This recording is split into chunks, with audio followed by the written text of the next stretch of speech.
on voulut enchaîner. C'est vrai qu'on parle. Donc, l'équipage de l'avion, c'est 3 dans le gauche, une dans la station, à sa droite, c'est comme et puis il y a aussi un ingénieur d'avion qui est venu nommé.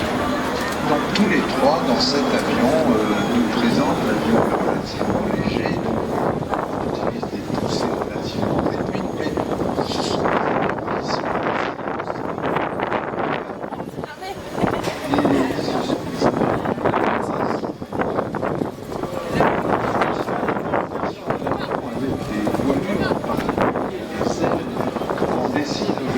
je vous rappelle que toutes les ailes des Airbus sont dessinées en Angleterre et ces ailes ont comme caractère extrêmement souples et filées. Elles sont longues et elles donnent le sentiment quand vous volez dans l'avion, ceux qui ont volé dans le 350 que j'ai eu en turbulence, c'est un avion qui est d'un confort extraordinaire pour sa catégorie.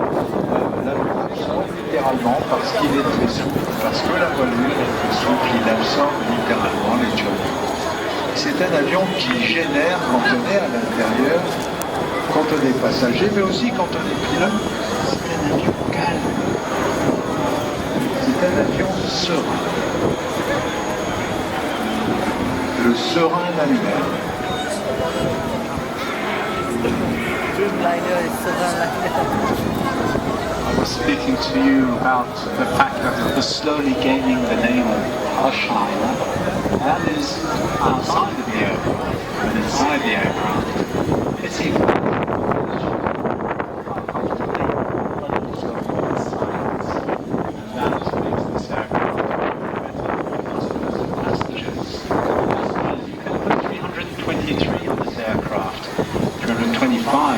class configuration.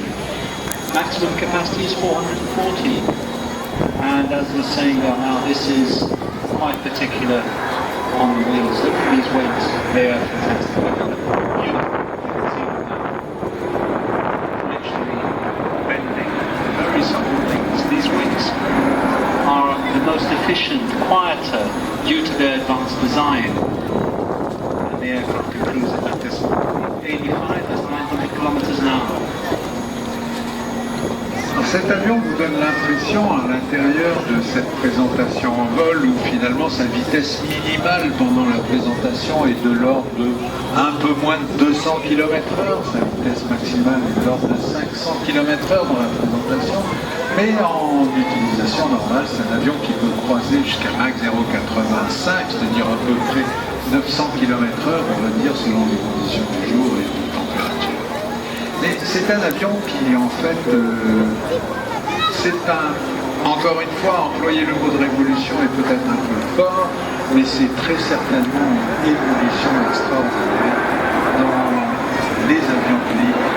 Il y a 53%, je crois, plus de la moitié de l'avion est fait de matériaux composites qui permettent donc d'économiser du poids. Le poids en aviation, c'est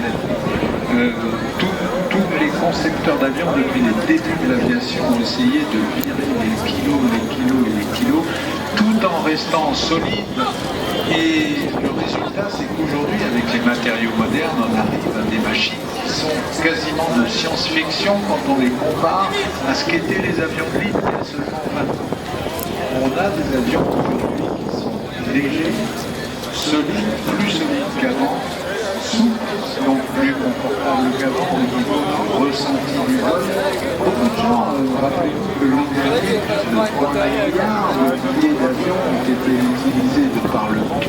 Mais tout le monde n'est pas nécessairement toujours à l'idée de prendre l'avion. Il y a des tas de gens qui, pour pivoler, reste quelque chose peut-être pas dangereux, mais il reste quelque chose qui est intéressant. Voler